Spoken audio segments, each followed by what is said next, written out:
Trump is demanding governors reopen all houses of worship, calling them essential. The president also added if states do not reopen, I'll override the governors. Our Travis Tyke is watching out for you. And Travis, does the president have the power to override the governors and open churches? Dan, I spoke with several legal experts today, and all of them made it very clear the president does not have the legal authority to override the governors. I call upon governors to allow our churches and places of worship to open right now.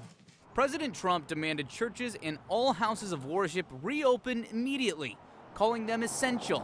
Then he threatened to override any governor who does not abide by that request. If they don't do it, I will override the governors. In America, we need more prayer, not less. I spoke with multiple legal experts and attorneys this afternoon, all of them telling me the president does not have the authority to override a governor's power. It seems extremely unlikely the president would be able to do that lawfully.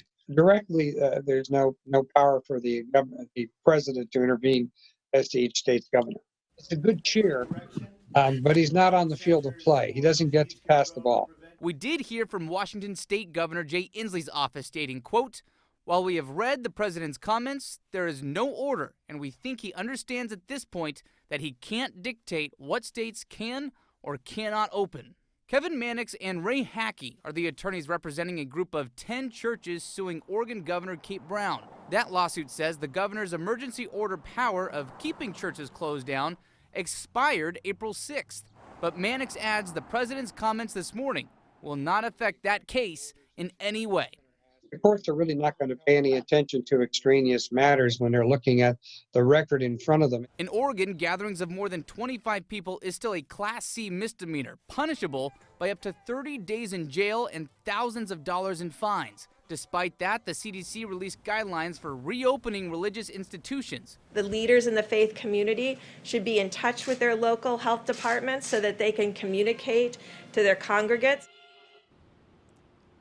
Now, I did also speak with John Terry, the pastor at Calvary Chapel in Newburgh. Now, that is one of the churches that is suing Governor Brown in that lawsuit I just mentioned. Now, he says even though he agrees with the president that churches should be deemed essential, he does not plan to reopen until the state allows it. He also adds that he is confident that his church, along with many others, could reopen and do it safely.